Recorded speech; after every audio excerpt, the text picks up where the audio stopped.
My name is Max Boot, the author of The Road Not Taken, Edward Lansdale and the American Tragedy in Vietnam. And you're watching Author's Voice.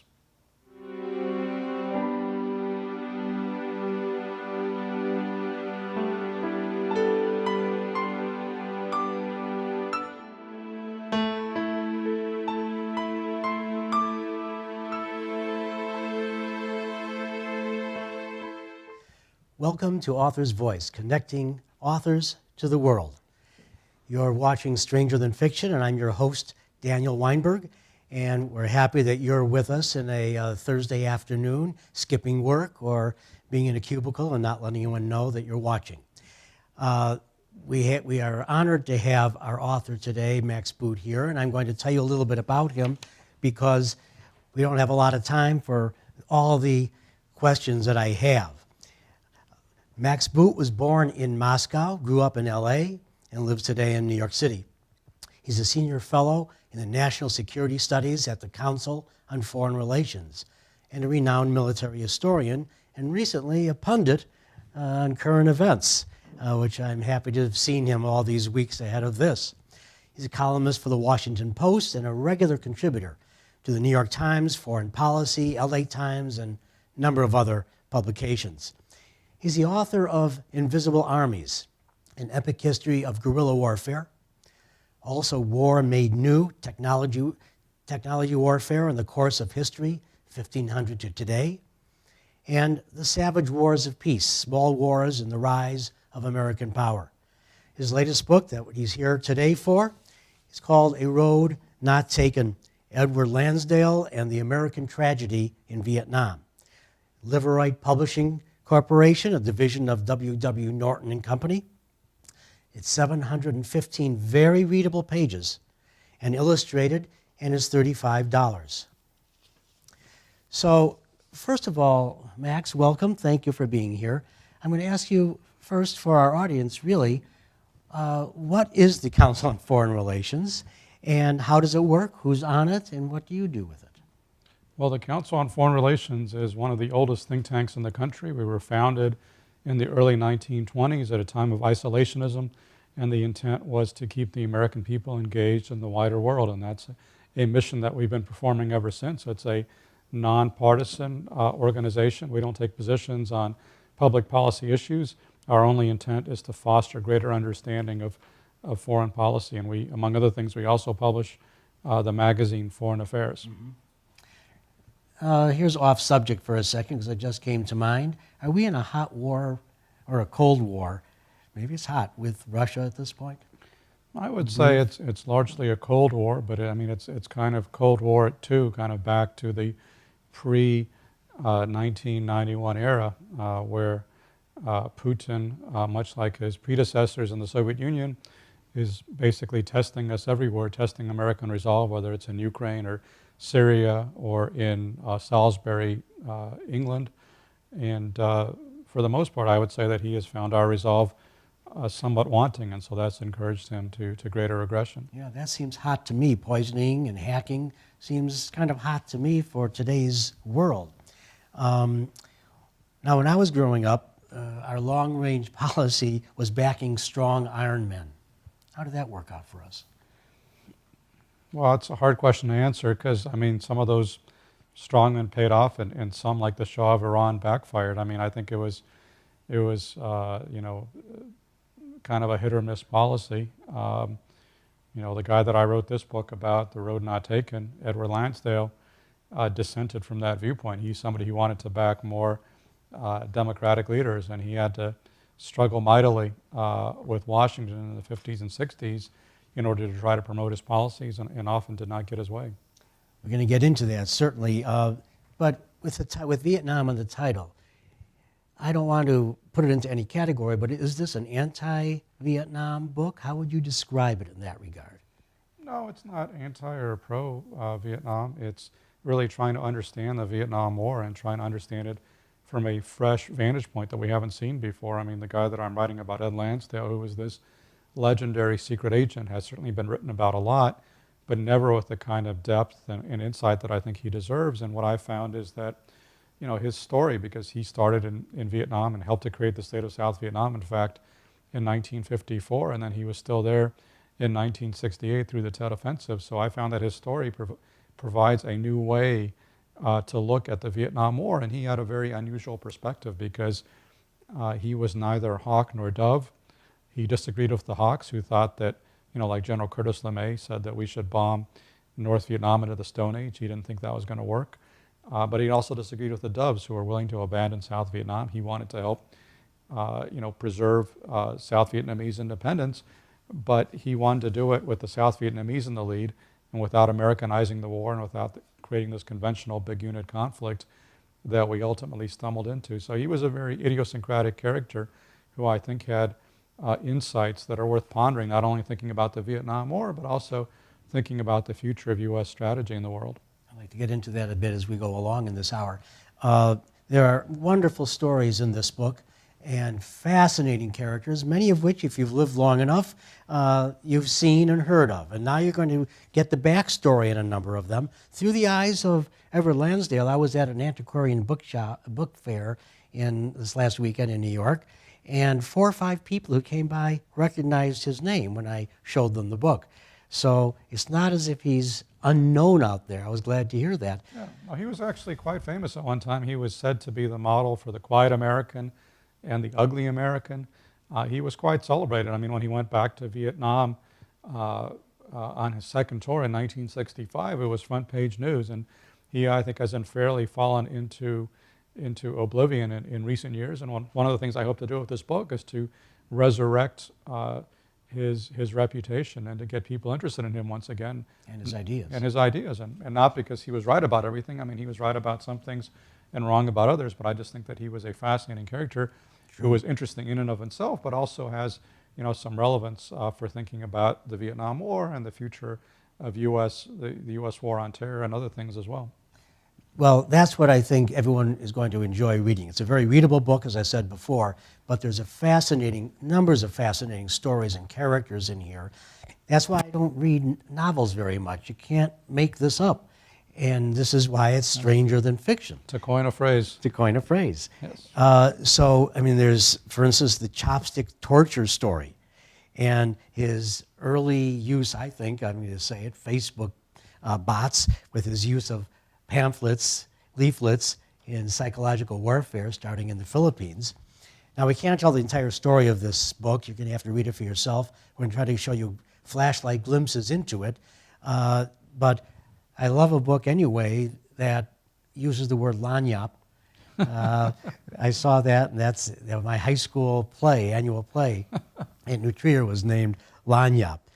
So let me ask you first to start out and give us a very quick, brief skeletal sketch of Lansdale, born in 1908 and died in 1987, and especially as how he entered counterintelligence and the OSS with Bill Donovan. Well, Lansdale was a middle-class kid. He was not to the manner born, unlike so many of the makers of U.S. foreign policy in the post-World War II era. He spent most of his childhood in L.A. in California and grew up to be kind of a quintessential laid-back Californian, very mellow, did not like regimentation, did not like wearing a necktie. He went to UCLA and dropped out short of graduation. And in the early 1930s, at the height of the Great Depression, he moved to New York with hopes of becoming a New Yorker writer or cartoonist. Did not quite make it. And so instead of doing that, he got into advertising.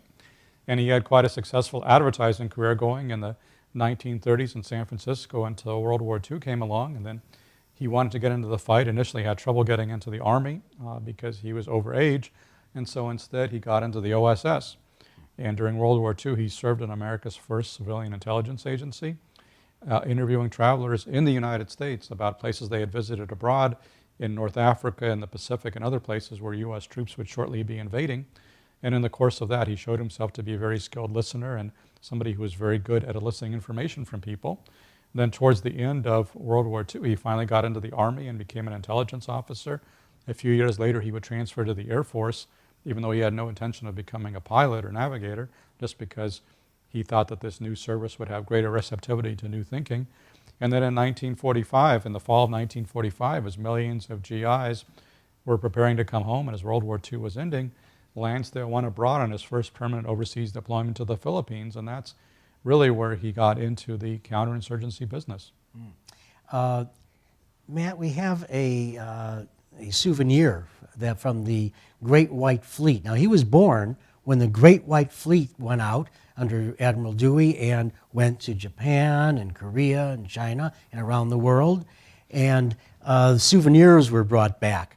And this is one of them that was brought back. Many of them came, but this is one of the nicer ones. Mm-hmm. Now, so he was there with burgeoning power for America. Right. Did he also become, as the years and a few decades go by, become a Cold Warrior? How did he not become one?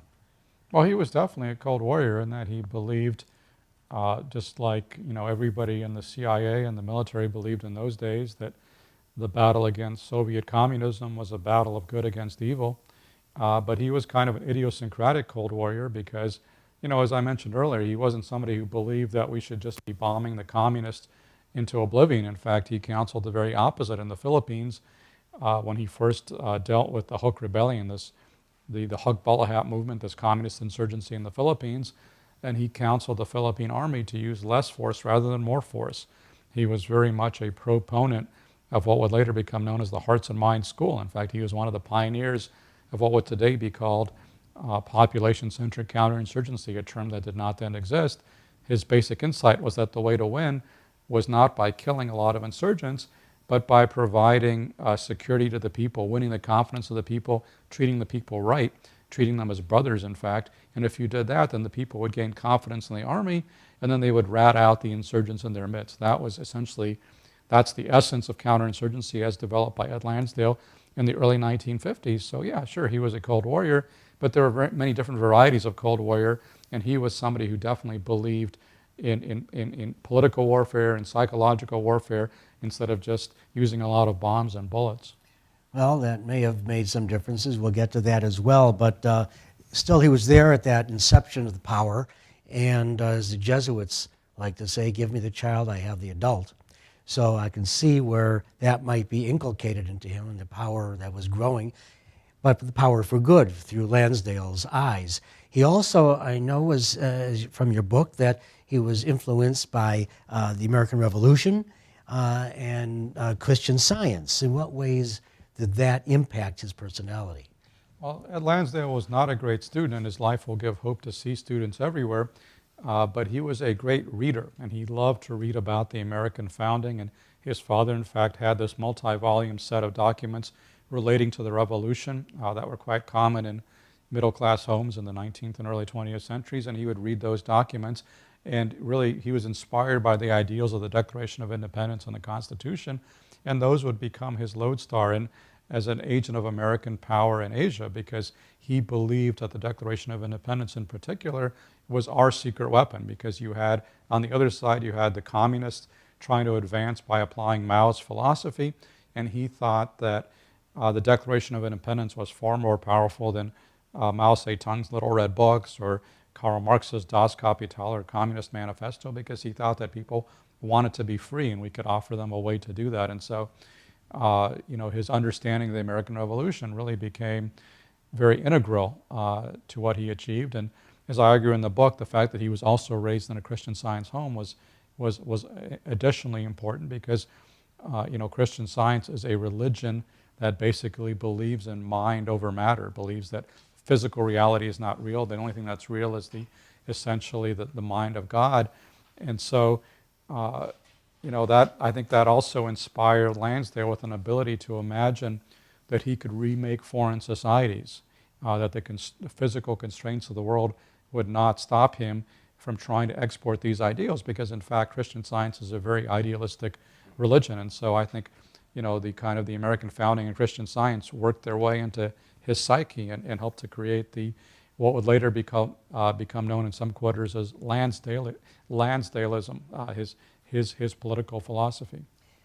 I'm going to stop for a moment because I know my producers would be unhappy for what I've done or not done, and that is, I should have said at the beginning that if you'd like to ask a question, please feel free. There's a comment and comments and questions right below the screen. Please use them. Give us your name and where you're from so we can give a shout out to you. This is certainly if you're on Facebook Live as well as on our own website. So please feel free to do that. And if you'd like a book, as I said, it's $35 plus post. And we'd love to get a first edition signed for your shelf. You will enjoy reading this book. So he was really there. He thought that American force could be a power for world good.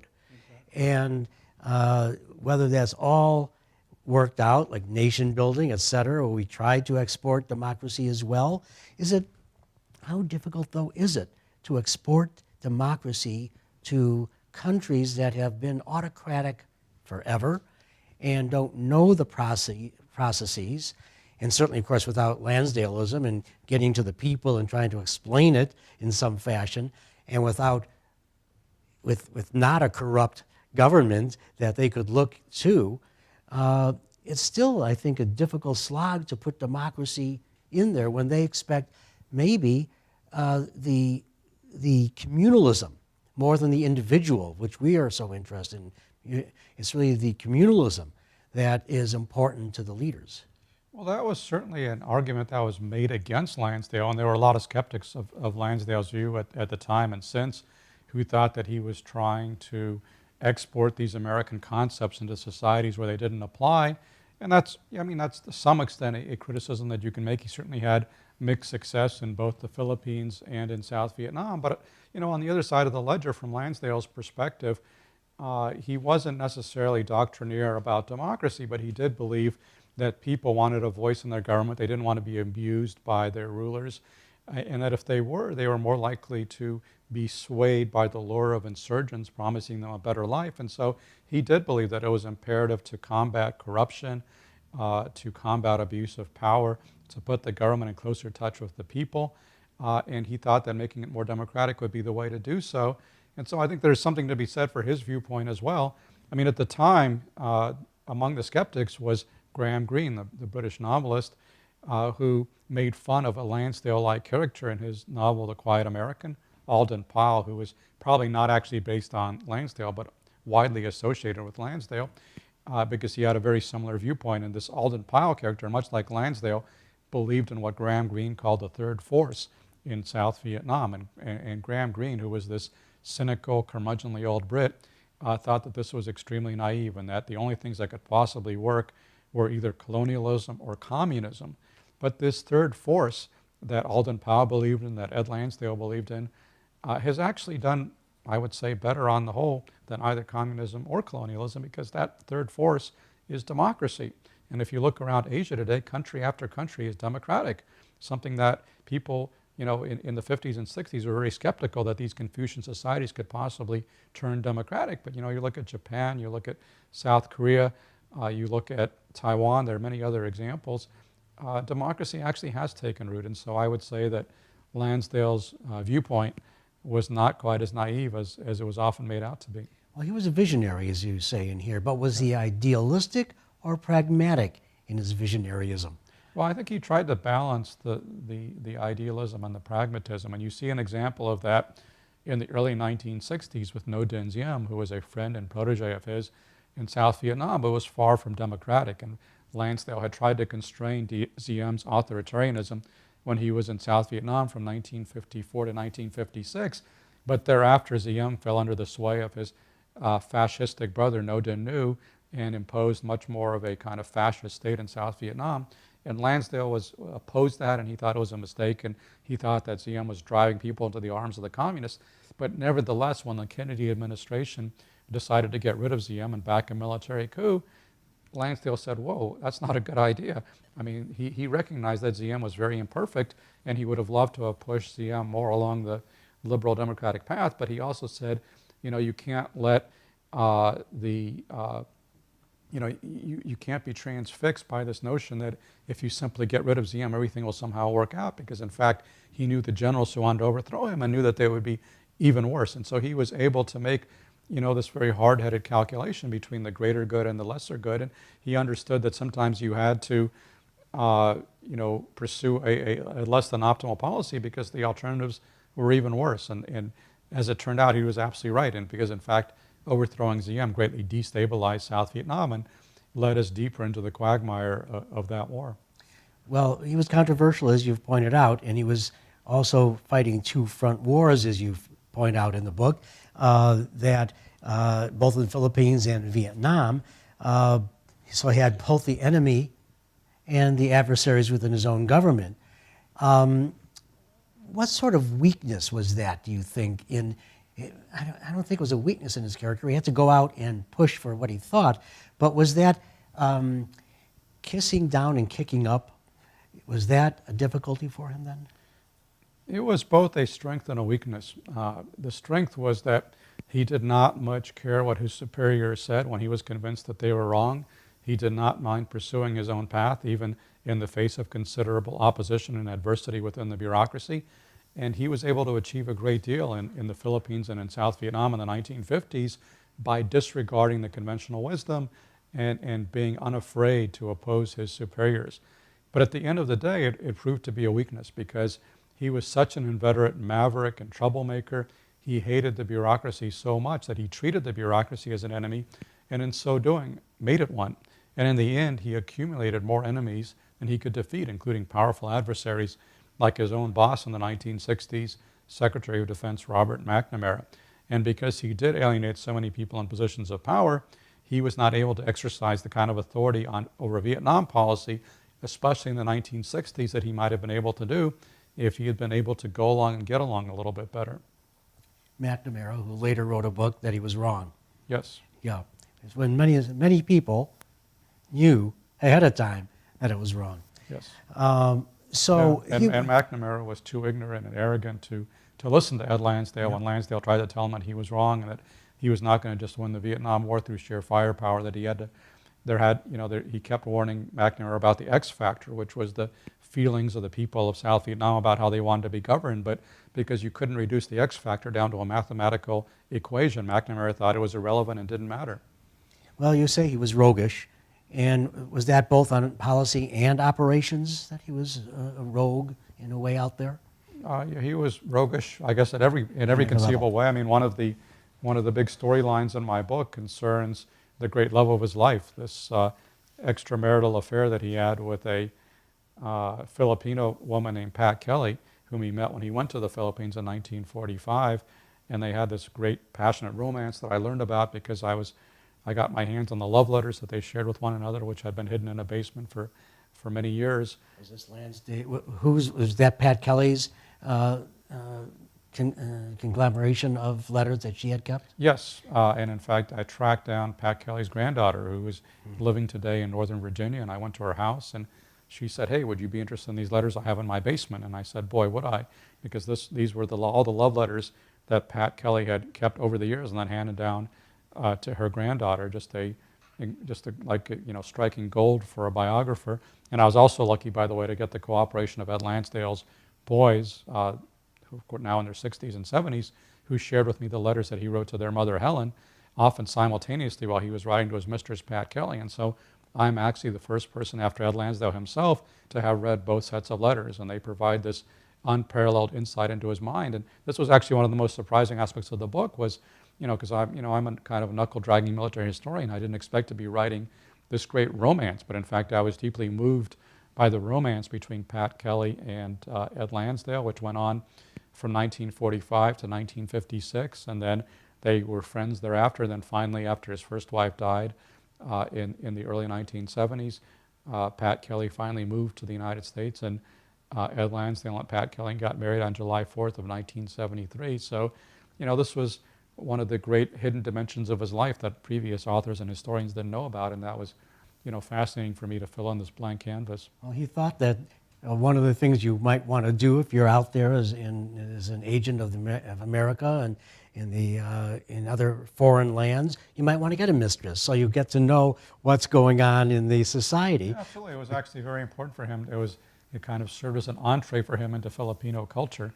But you're putting your finger on why he never really put down his rules of counterinsurgency. He started writing them out, and when that was the first rule, and he was writing that when his first wife was still alive, so that didn't look too good, so he put that aside. Yeah, but it's there, and you've brought it out. Of course, besides being the love of his life to an extent, and it went the whole time, even though they were separated for some time and various times throughout his career, what sort of influence did she have on him, briefly as well? And also give a quick story on how she almost got him killed with the Hucks when in Philippines he was going to go see the insurgents and almost got killed because she helped pave that road to get him there. Yeah, well, they had, I mean, this was the initial attraction of Pat Kelly for Ed Lansdale, was the fact that she had grown up in the same part of Luzon where many of the Hook leaders were from. She'd gone to high school with some of them, and so he actually enlisted her as a tour guide to help him meet some of these Hook leaders because he wanted to understand what was motivating the communist insurgency. And they certainly had some close calls. I mean, in particular, one time when he was trying to meet Louis Taruk, the leader of the Hooks, and went to his house, and apparently Louis Taruk escaped out a back window as Ed Lansdale was going in the front door, and then, but his bodyguards showed up, and so he had to do some fast talking, otherwise they were just going to kill him on the spot. So this was part of, Lansdale's determination to learn as much as he could about the society in which he found himself, and that often was a dangerous undertaking. He was known as a Rasputin in the Philippines, where he kind of became part of the power, at least the influence behind it to an extent, although he had partners there. Right. Why did that not happen in Vietnam? He did not become the Rasputin there I don't want to put it in a bad term, Rasputin, as it should be, but at least have the influence, maybe more like a shogun behind the throne. Well, he was quite influential in Vietnam as well. I mean, he was certainly, especially in the 54 to 56 period, as much as anybody, he was a kingmaker in Vietnamese politics. I mean, you're right, he did not become quite as notorious on the Vietnamese scene for whatever reason, in part in the Philippines, that he was there much longer. I mean, by 1954, he'd already been in the Philippines for about 7 years, so he was much more widely known. And the Philippines also had a much more democratic political culture in which Lansdale became very closely associated with Ramon Magsaysay, the reformist defense minister and president of the Philippines. And so Magsaysay's political enemies tried to tie him in very closely to Lansdale to make it look like he was just a puppet of the Americans. And so this became a much bigger controversy, whereas Vietnam in the 1950s didn't have the same kind of democratic political system. So it wasn't, there wasn't as much of an opportunity for Lansdale to become an issue within the political process. Well, we thank you for sending in questions. Jill in Newark has asked, did Lansdale operate in places like Laos and Thailand, or was he only interested in Vietnam? Thank you for that question. He was really just interested in Vietnam, although people found it hard to believe that because at one point in the early 1960s, he with a U.S. delegation, made a visit to Cambodia. And then subsequently, there was a coup attempt against Prince Sihanouk, who was the ruler of Cambodia. And then Sihanouk blamed Ed Lansdale for orchestrating this coup attempt in the course of something like 2 weeks that he had spent in the country, and later, in fact, made a movie in which the chief villain was a Lansdale-like character. But he didn't have anything to do with something that went on in Cambodia, much less Laos or Thailand. But his reputation was such by the late 50s, early 60s, that a lot of people around the world, including U.S. ambassadors and the communists and everybody else, just assumed that wherever Ed Lansdale showed up, there was a change of government in the making because he was seen as such a potent kingmaker. He was pulled back to Washington out of Vietnam. And you say that the Washington years of 1957 to 65 were crucial. How were those years crucial to him? Well, he achieved some things in the course of being in Washington and working at the Pentagon. He really helped to create counterinsurgency doctrine, and he helped to give the Green Berets, the Army Special Forces, the counterinsurgency mission. But he also got involved in things that ultimately hurt his career and reputation, principally Operation Mongoose, the interagency effort in 1962 to overthrow or kill Fidel Castro. Lansdale was assigned by President Kennedy and Bobby Kennedy, the Attorney General. Personally, they assigned him as the operations director for Operation Mongoose because they had such great faith in him. By that point, he was known as the American James Bond and the ugly American, so they thought he could do anything. And he tried to, overthrow Castro, but he very quickly figured out the only way you were going to get rid of Castro in short order was with an American military invasion. The Kennedys didn't want to invade. They just wanted some kind of covert action gimmick, and so he tried to give that to them, but it was a mission impossible, and very predictably he failed. And in failing, he lost the favor of the Kennedys and therefore was left naked before his bureaucratic adversaries. As a result of that, he was essentially cut out of Vietnam policy by 1963 as relations with South Vietnam reached a critical juncture with the Buddhist revolt against Ngo Dinh Diem and the fateful decision by the Kennedy administration to back a military coup against Diem, something that Lansdale counseled against, but he was ignored because he was no longer the miracle worker who could overthrow governments with a few notes of his harmonica. Matt, will you show my reconnaissance flight? I had a few weeks ago, I came up from a scuba diving trip in the Caymans, and of course we fly right over Cuba going both ways, which looks democratic from the air. But the pilot pointed out the Bay of Pigs. And so I was going to ask you about that. I'm glad you brought this up. But so this is going to bring me to something I was going to ask way at the end of this, but I'm going to bring it up now.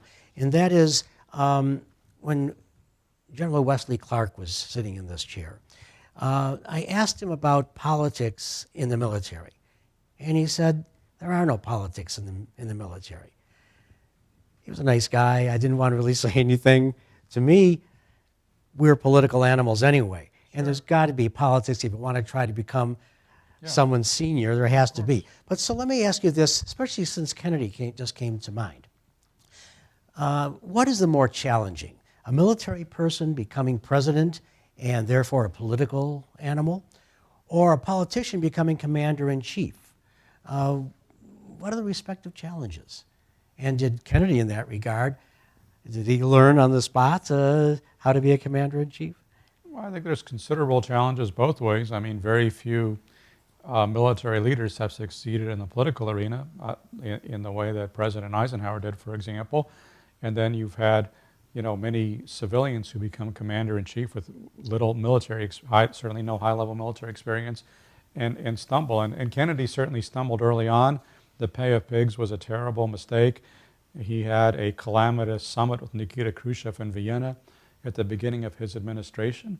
But I would say that he got the hang of things. And, his handling of the Cuban Missile Crisis in October of 1962 was masterful, because if he had acceded to the generals or if he had listened to civilian advisors like Robert McNamara or even his own brother, Bobby Kennedy, we could have been in the midst of a nuclear war with the Soviet Union, and he steered us away from that danger. And so I think did as good of a job as anybody could possibly do under that situation.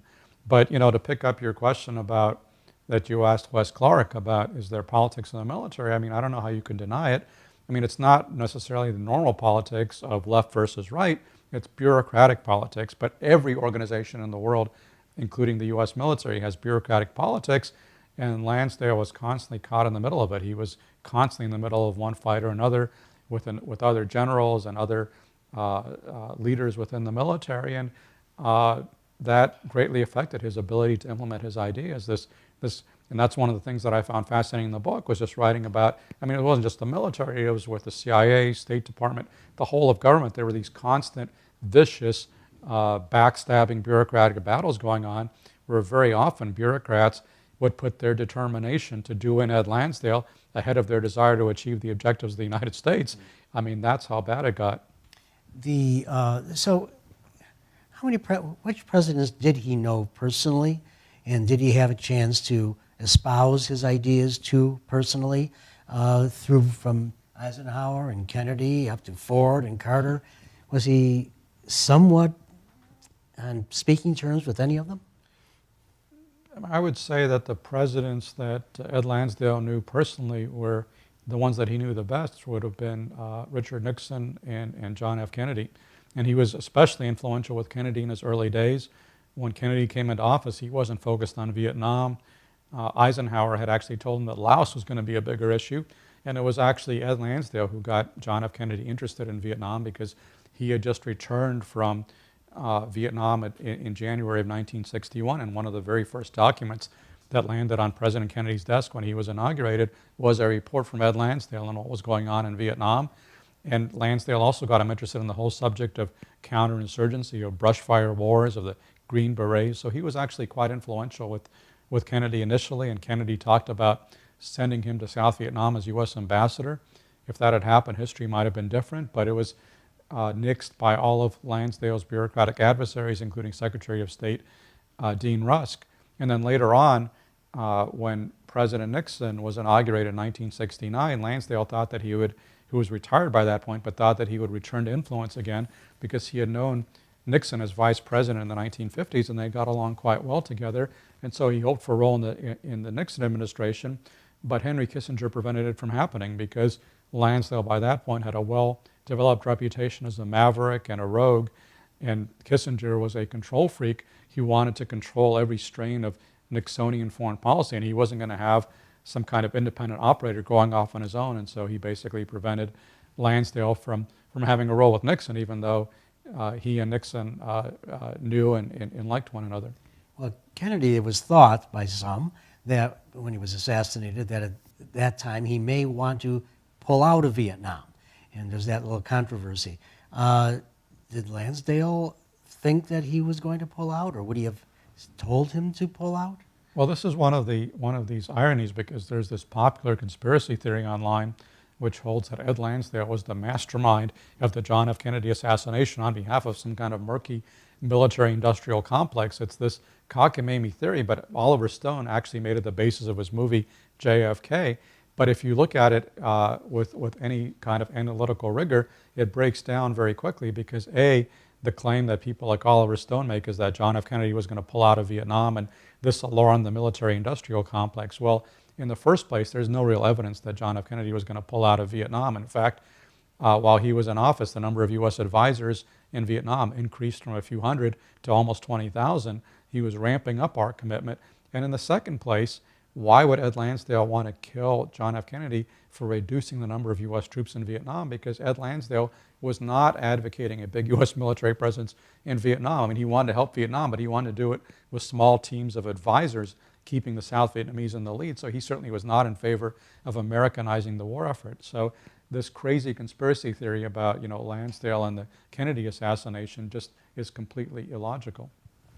Well, this population-centric counterinsurgency may have helped if it was used in Iraq, Afghanistan. I don't know, we've tried for centuries, people have to do something there and it doesn't work.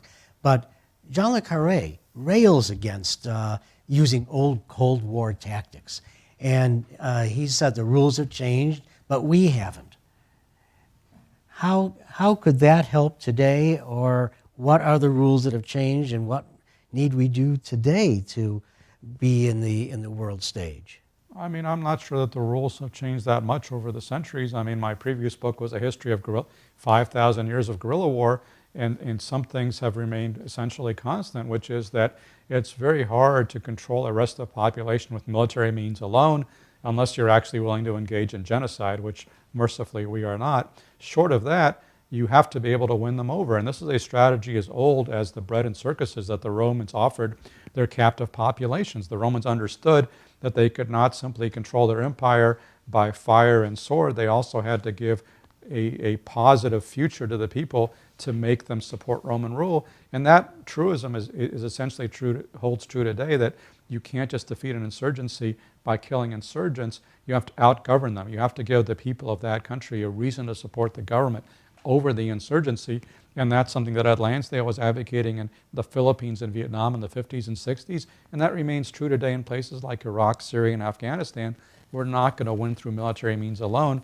The only way to prevail in the long term is to foster stable, legitimate, effective government that can win over the population. Now, that's not easy to do, but that's not an outdated idea. That's, in fact, the only way to really be successful. Did he believe in the domino effect? Yes, Ed Lansdale did believe in the domino theory, just like pretty much every U.S. policymaker did in the 1950s, the notion that if Vietnam was to follow the communists, then it would be Thailand and Malaysia and Indonesia, and pretty soon all of all of East Asia would be red. Now, in hindsight, you can argue, well, that's absurd. But, I would point out that when Vietnam fell in 1975, there were a couple of dominoes that fell, not the whole of East Asia, but certainly Laos and Cambodia fell. And you had the killing fields in Cambodia with over 2 million people killed, and then hundreds of thousands of boat people, refugees.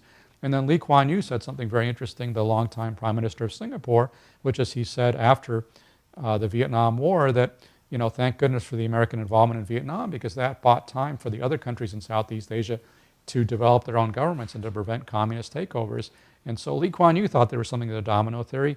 Maybe he was right, maybe he was wrong. We'll never know. But I just point out that it's not quite as farcical as it's sometimes made out to be.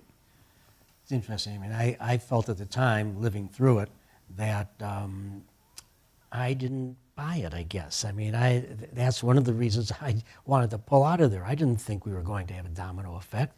And I was worried, why was China and Vietnam in the same pocket? That just flew against all history between the two peoples. Right. And when I saw that, I said, something's totally wrong. Right. Well, I think that's a legitimate argument that people should have paid greater attention to in the 50s and 60s. I don't think they were wrong to see, for example, Ho Chi Minh or his successor, Lee Zuan, as dedicated communists. They really were, and they were certainly getting a lot of aid from the Soviet Union and Red China. But I think what people underestimated was the degree of nationalism that the Vietnamese communists had, and I think there was a exaggerated tendency to imagine that if the communists took over in Vietnam, that they would essentially be puppets of Moscow or Beijing. And in fact, that did not turn out to be the case at all. Shortly after the communist victory in Vietnam in 1975, they wound up going to war against their former patrons in China. And so I think people underestimated the potential for independent communist regimes, each following their own nationalist line. Yeah, exactly. I have a question about after the collapse. And there's so many good things in this book, so much interest that you will enjoy. That you should pick up a book either now or if you're watching it afterward on YouTube. We'll most likely still have signed copies for you, first editions. You're going to enjoy reading this book, and I think it's very relevant for going to the future. We need some guidance, and I think this is one way to help guide us. Now, after the collapse, I had not known that Air Marshal Key had become a liquor salesman in Orange County. But how much bickering was there among the Vietnamese refugees here in the country as to who lost Vietnam?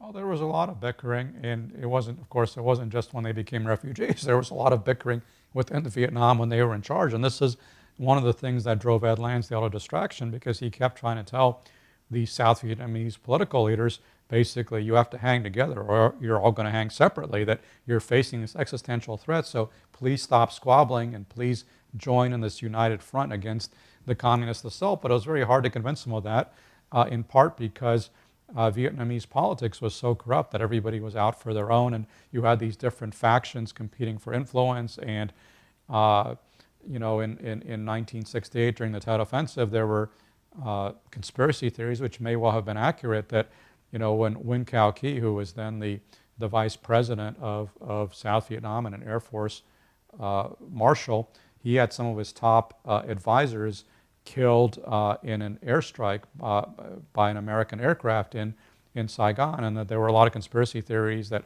the U.S. was trying to eliminate Nguyen Cao Ky or his rival, Nguyen Van Tu, who was the dominant army general, who was the president and the dominant figure within the military junta, that Van Tu was trying to eliminate his rival, Marshal Key's men. And so this is an indication of the kind of life and death squabbling that went on within South Vietnam that undermined South Vietnam's ability to cohere against the outside threat, and that Lansdale was constantly trying to fight against, but it was ultimately a losing struggle. You had an interesting quote from Van Tu. So easy to be an enemy of the United States, but so difficult to be a friend. Right. And I think that's a sentiment that can be shared by many people in places like Iraq and Afghanistan and other countries more recently. In Nguyen Van Tu's case, I mean, he had kind of a tragic story, because as we know now, in 1968, Richard Nixon sabotaged Lyndon Johnson's attempts to start peace talks with North Vietnam, and he had a back channel to Nguyen Van Tu, through the widow of Claire Chennault, and Nixon basically communicated to Nguyen Van Thu, the president of South Vietnam, don't go along with LBJ. He's going to sell you out. I'll protect your interest. I'll take care of it. And then finally, in 1972, 1973, when Richard Nixon completed the Paris Peace Accords, he sold out Van Thu. He agreed to a very lopsided deal where the U.S. pulled all of its troops out, but North Vietnam was allowed to keep 200,000 troops within the borders of South Vietnam. And Thu knew this was going to be the end of his regime, but Nixon basically just bludgeoned him and threatened him and said, either you sign or we're going to cut off all aid, so you had no choice. So this is why Nguyen Van Thu was pretty bitter at the end, because he thought that he had helped Richard Nixon and then get elected president, and then Nixon had turned around and betrayed him. I mean, imagine not being able to trust tricky Dick Nixon. Who would have thought of it? Who would have thunk it? Yeah. I have two things here. One is an off-the-wall comment. The other one is going to be an off-the-wall question. Okay. You've got my hopes up. All right. Well, one is that you kind of trashed the building of the Pentagon. And I was there a couple of times, once with General Gordon Sullivan. Uh-huh. And he let me get a tour around the Pentagon, and each hallway is a museum to each of these services. Right. Fascinating to see that. I thought it's too bad others can't see this museum. It's put away. But the other... In the 1950s, it was wide open. Anybody could wander in, including Russian spies. But they've become, having been to the Pentagon recently and spoken about the book, I can assure you they've become a lot more security conscious. I bet. Talking about spies. Fascinating stories in the Philippines where he was in, and some of the spy versus spy operations that occurred. And I grew up in Mad Magazine, and I saw Spy versus Spy. Does that continue today, that sort of operation? Sure. I mean, at some level, I mean, you see it with, what just happened in Great Britain, where Vladimir Putin's agents used this very exotic nerve agent to kill a Russian defector who had been working for the British intelligence service. So, Lansdale was in the middle of this kind of Cold War contest in the Philippines and in Vietnam, and it continues to this day. It was interesting with Ho Chi Minh. I was, I guess, unaware that he really was not leading everything in the war. Right. I thought that he was there as the titular head, I suppose, and probably had some influence, but it was those behind him that were really leading that war and pushing that war south. Right. This is an example of how little I think Americans understood about North Vietnam, because Ho Chi Minh was, of course, the most famous leader, but we now know from the opening of Vietnamese archives that by the early 1960s, Ho Chi Minh was really a figurehead. He did not have much power. Les Duan, who was almost completely unknown to the American public, was the general secretary of the Vietnamese Workers' Party. He was actually the dominant influence in waging the war against the United States. He was the one behind the Tet Offensive, for example. It wasn't General Giap or it wasn't Ho Chi Minh who were the two most famous North Vietnamese figures, but we were pretty clueless. Jean in Dallas, on our web page, as Jill was, asked this question: do you think we will ever have a full history of the clandestine missions in Southeast Asia, or will there always be significant secrets hidden? Oh, I think we already have a pretty full history. For example, a lot of the operations that Lansdale was involved in, his reports have only recently been declassified. I mean, it's kind of a scandal that the CIA keeps things secret for decade after decade, long after they've lost any kind of operational significance. But most of those documents have now been declassified. There's probably a few that are still out there, but I would be surprised if there's any vast secrets still hidden in the archives. Because basically for something to remain hidden, it would have had to have been this amazing success that nobody knows about, and I don't really think that they exist, whereas operations that were botched were generally known at the time, like the Bay of Pigs, for example. Daniel Ellsberg is in this book, Yep. working under Lansdale. Right. What is your thought on what Ellsberg did by giving the Pentagon Papers light? Well, Dan Ellsberg was a fascinating character, and I actually talked to him. He's on book tour now. Yeah, I talked to him for my book as well, because he got his start working for Ed Lansdale as a counterinsurgency apprentice in Saigon in 1965, And Ellsberg had this trajectory where at that time in 65, 66, he was a shoot-'em-dead super hawk who loved to go out on combat missions with the Marines and kill some Viet Cong. And then he subsequently he went from being this super hawk to being this super dove who was claiming that everybody involved in the war effort was a war criminal. And of course, he wound up leaking the Pentagon Papers. Ed Lansdale was actually one of the few people who was able to keep a balanced perspective on Dan Ellsberg, because most of his colleagues just hated Ellsberg and basically wanted to kill him because he was revealing these secrets. And it was painful for Lansdale because a lot of the Pentagon Papers concerned Ed Lansdale and his operations in Vietnam in the 1950s. But he still had respect for Ellsberg as somebody who was, well-intentioned by his own lights and had great insights into Vietnam, very good report writer and so forth. And I have to say that just having met Dan Ellsberg, I thought he was a tremendously charismatic and smart figure. I mean, he was somebody who at the Rand Corporation was widely reputed to be a future Nobel laureate, which never quite happened. But he's a very compelling and fascinating character. Lansdale was in front of the church committee near the end of his career, after his career. And talking about leaks that came out as well. So what the CIA took a big hit from Bay of Pigs and other things that were done. And they kind of went from James Bond to Get Smart. Yeah. How are they coming out of it now? Let's forget the current administration, but just overall, before the current administration started hit on them, how are they coming back, or were they, and are they still a good force for us? I mean, I think if you look at the history of the CIA, they kind of go up and down. And in the 1970s, you had a lot of their previous abuses come out as part of the church committee hearings and some other things. And the clandestine service was eviscerated. Then it was built back up under Ronald Reagan. Then the Cold War ended, and a lot of the CIA veterans were laid off again.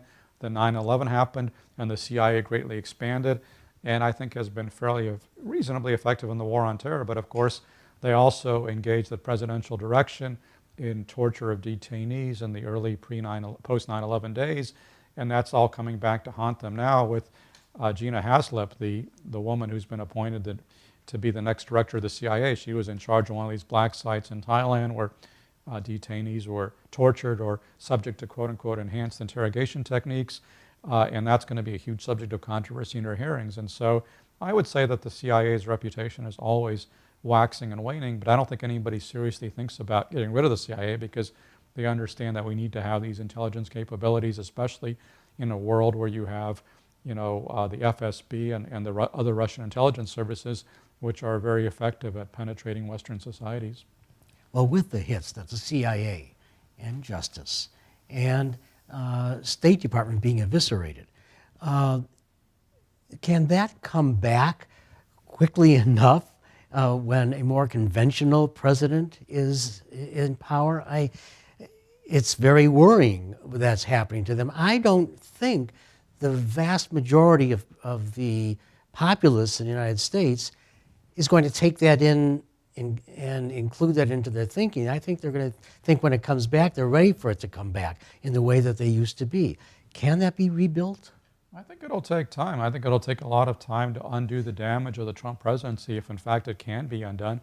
I mean, just looking at the State Department where they've lost something like 60% of their senior Foreign Service officers, that's like losing 60% of the 3- and 4-star generals at the Pentagon.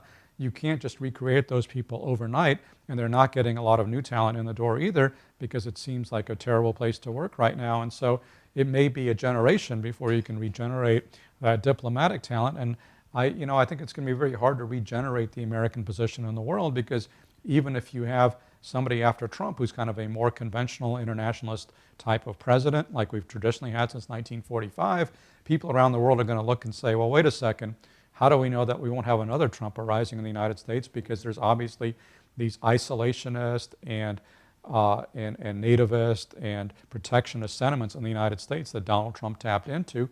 And so why can't another leader in the future tap into those sentiments? And I think it will make it very hard for our allies to trust the United States in the future.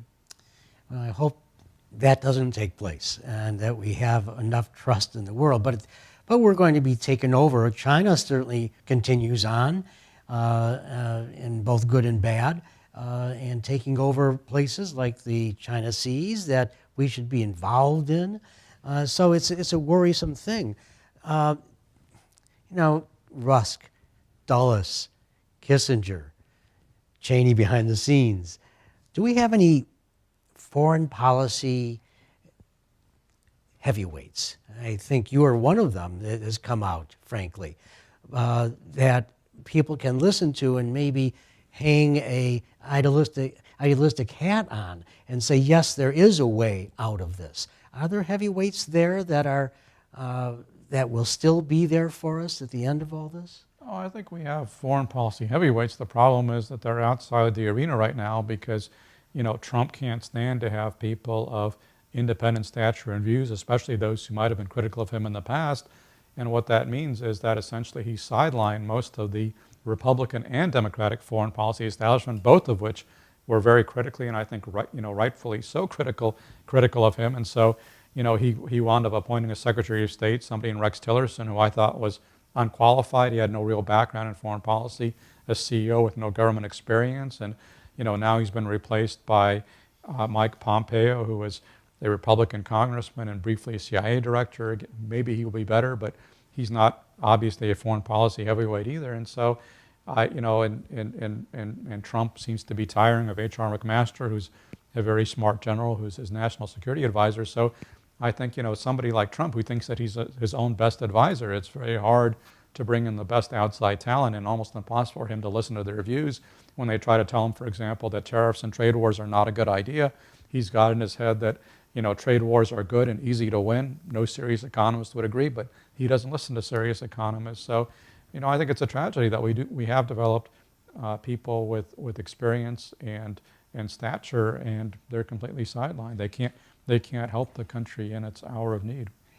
On the council and others around it, in the foreign policy experts that you're a part of, is there some sort of cohesive idea as to how we should be going?